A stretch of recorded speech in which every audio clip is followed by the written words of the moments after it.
Halo teman-teman, selamat datang kembali di channel YouTube Gia Academy. Semoga teman-teman selalu sehat dan terus semangat.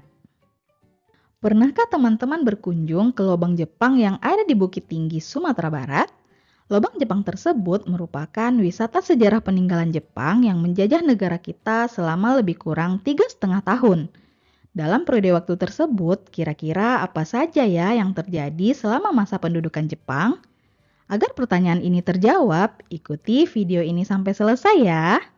Jadi di video ini kita akan belajar tentang masa pendudukan Jepang di Indonesia. Simak terus videonya ya. Teman-teman, pada masa Perang Dunia Kedua, Kekaisaran Jepang menjajah Indonesia untuk mengambil sumber daya alam kita. Selain itu, Jepang juga membentuk Imperium Asia Timur guna memperkuat kekuatan militernya melawan sekutu. Penguasaan Indonesia oleh Jepang dimulai dengan pelemahan kekuatan sekutu pada tanggal 8 Desember 1941. Saat itu, pangkalan militer Amerika di Pearl Harbor dibombardir oleh militer Jepang.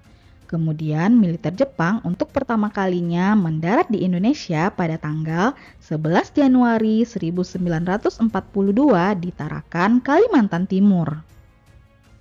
Nah, selama pendudukannya, Jepang menggunakan sistem pemerintahan militer untuk mengontrol Indonesia.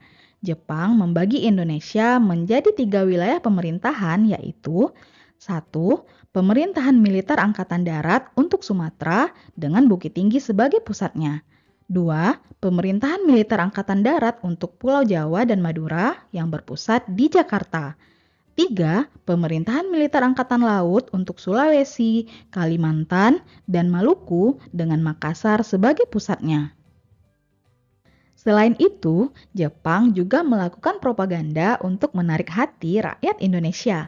Propaganda tersebut adalah Gerakan 3A dengan semboyan Jepang Pemimpin Asia, Jepang Pelindung Asia, dan Jepang Cahaya Asia. Propaganda dengan menanamkan semboyan 3A ini dimaksudkan agar rakyat Indonesia bersimpati kepada Jepang. Selain itu, Jepang juga melakukan upaya berbeda dengan penjajah sebelumnya. Pemerintah kolonial Hindia Belanda tidak menyukai umat Islam di tanah jajahannya. Masalah ini dimanfaatkan oleh Jepang untuk mengambil simpati Muslim agar mau mendukung Jepang dalam perang melawan negara-negara Barat.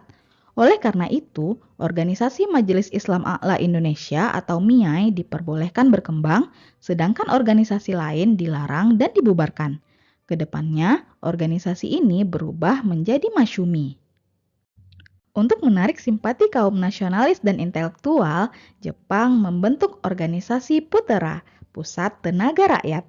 Organisasi ini dipimpin oleh Insinyur Soekarno, Muhammad Hatta, Kiai Haji Mas Mansur, dan Ki Hajar Dewantara. Untuk memperkuat kekuatan militernya, Jepang membentuk beberapa unit militer beranggotakan rakyat Indonesia. Pertama, Heiho, yaitu tentara pembantu yang bertugas langsung ke medan perang bersama tentara Jepang. Untuk Angkatan Darat disebut Rikugun Heiho dan Angkatan Laut disebut Kaigun Heiho. Kedua, PETA, Pembela Tanah Air, merupakan tentara bentukan Jepang dengan tugas utama mempertahankan Indonesia ketika diserang sekutu. Ketiga, unit semi-militer yang terdiri dari Seinendan Barisan Pemuda dibentuk pada tanggal 29 April 1943 bertujuan untuk melatih pemuda mempertahankan tanah air dengan kekuatan sendiri. Keibodan, Barisan Pembantu Polisi, tujuannya untuk membantu polisi Jepang dalam keamanan dan ketertiban di Indonesia. Fujinkai, Barisan Wanita, dibentuk pada bulan Agustus 1943 bertujuan untuk meningkatkan kesejahteraan dan kesehatan masyarakat melalui pendidikan dan pelatihan. Nah, teman-teman, walaupun unit militer ini pada awalnya dibentuk untuk membantu militer Jepang, namun pada akhirnya ilmu dan keterampilannya sangat berguna bagi pejuang Indonesia.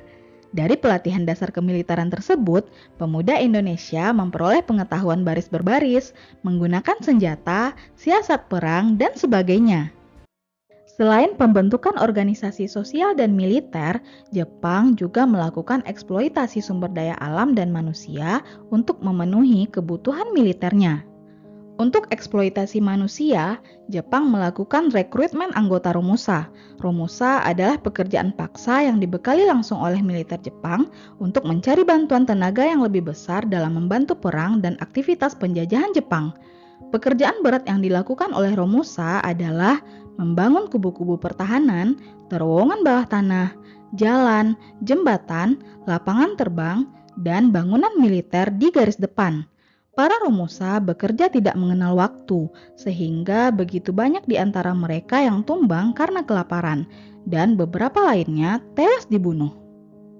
Untuk eksploitasi kekayaan alam, Jepang mewajibkan petani untuk menyerahkan hasil panen, ternak, dan harta mereka untuk biaya perang Asia Pasifik. Hasil kekayaan alam di Indonesia berupa hasil tambang, perkebunan, dan hasil hutan juga diangkut ke Jepang. Jadi, masa pendudukan dan penjajahan Jepang selama 3,5 tahun di Indonesia memberikan efek sebagai berikut. Pertama, bahasa Indonesia bisa digunakan sebagai bahasa nasional dan bahasa pengantar di sekolah. Penggunaan bahasa Indonesia sebagai bahasa pergaulan sehari-hari di kalangan pribumi justru menjadi sarana persatuan yang tidak disadari pemerintah Jepang. Namun, jumlah sekolah dasar dan sekolah lanjutan di Indonesia menjadi menurun. Begitu juga jumlah murid dan guru. Akibatnya, angka buta huruf menjadi sangat tinggi. Kedua, propaganda gerakan anti Belanda yang secara tak langsung juga menumbuhkan semangat nasionalisme rakyat Indonesia untuk merdeka. Agenda pelatihan militer dan semi-militer menjadi bekal rakyat Indonesia dalam menghadapi peperangan dan cikal bakal militer Indonesia saat ini. Nah, teman-teman, semoga dengan mempelajari berbagai peristiwa sejarah yang telah terjadi ini dapat meningkatkan semangat kita melakukan berbagai hal yang positif sebagai wujud mengisi dan membela kemerdekaan negara kita ya. Oke teman-teman, demikianlah pembahasan kita tentang pendudukan Jepang di Indonesia. Jangan lupa tonton terus video-video terbaru di channel kita ya. Sampai jumpa.